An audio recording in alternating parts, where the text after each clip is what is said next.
So I wrote a piece in the Washington Quarterly where I made the case that the U.S. should just do it unilaterally. And I thought about talking about this example in the context of the terrorism question. I'm less comfortable on these grounds, but I wanted to tell this story anyway.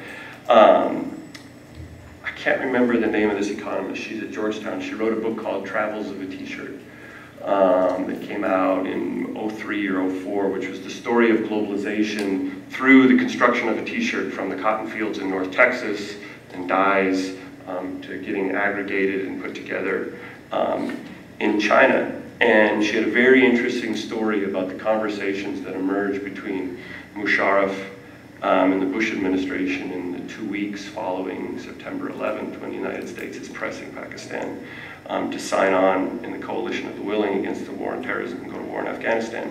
The first thing that Musharraf asked for is not military aid, but it was quota relief on T-shirt exports to the United States. He says, at this time textiles were governed by the multi-fiber agreement, and so the US limited the amount of imports of T-shirts. And this is the first thing that Pakistan wanted, and guess what President Bush said? He said, I can't do it, but I can give you lots of money for tanks.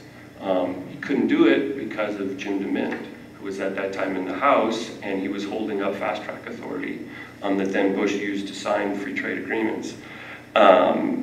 Post-2001, but the story, and I think at this time the Commerce Minister from Pakistan, a couple years later wrote about the consequences. They had done the estimates. If for every $1 billion in textile exports from Pakistan to the United States, and when I did this research in 2007, our textile and our imports were about $120 billion a year. Pakistan made up about 2 or 3% of that. They were running numbers in the economics ministry there that this was going to, every $1 billion in exports was going to generate about 150,000 jobs, I think was the number. So, I mean, the story is, I think you can generate the Pacific benefits of free trade unilaterally.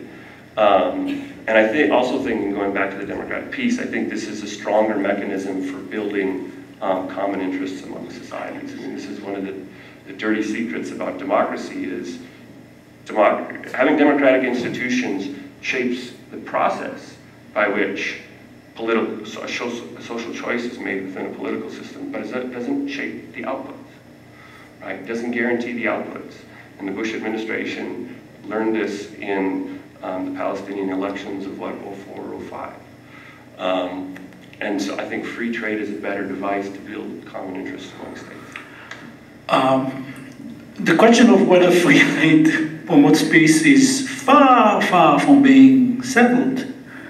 In fact, my own work with others and with Kwan shows that the whole result of correlation between free trade and conflict might be just an artifact. Why? First, the statistical correlation between free trade and peace looks at total trade, the aggregation of all goods. But you can't go to the supermarket and buy total trade. It doesn't exist as a good. What is behind total trade is the aggregation of different sectors in the economy. Each stand to lose or gain from trade differently and from conflict differently. And they have their own cost-benefit analysis, whether they would like to promote peace or not. In my work with Kwan, we find that the result that free trade causes conflict differs across sectors. Some sectors do bring peace, and some sectors don't, which makes a lot of sense, right? Because different sectors have different cost-benefit analysis. That's one. Second, if you control for the simultaneity between trade and conflict, there is this question. I mean, when you run a regression model or a statistical model, you don't know what causes what. It's just you get a result for association.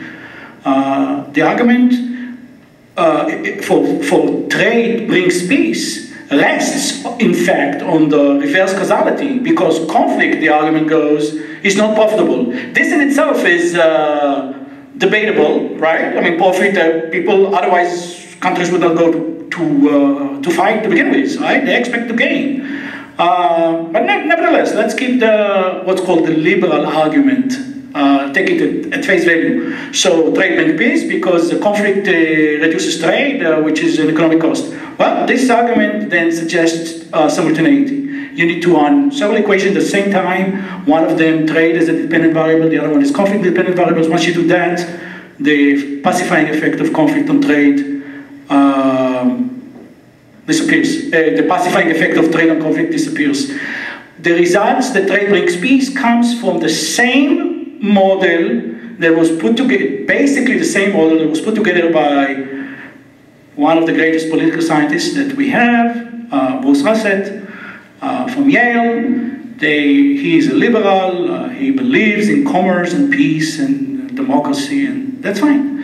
He did some very impressive work with a buddy of his, John O'Neill, who himself from the University of Alabama. Both of them are retired, and both of them believe greatly in what they do, and they do superb work.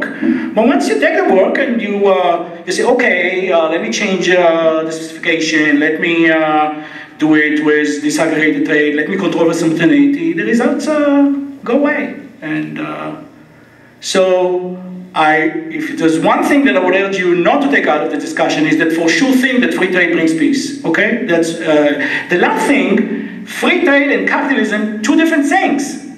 You can do free trade without being a capitalist system, right? What the United States had with the USSR during the Cold War, for many sectors, was free trade, right? So we bought their corn, we gave them food, they gave us oil. What's free trade? What's free trade? Free trade means that goods are entering your country without trade barriers. This in capitalism is different. You can be a capitalist system that allows that, you can be a non-capitalist system that allows that. Okay? If you want to talk about capitalism, the only way to do it, in my view, is to look at the actors themselves. Who are they? What are they doing? How they make decision-making vis-a-vis war? And what has been a role historically in wars? Okay? So, yeah.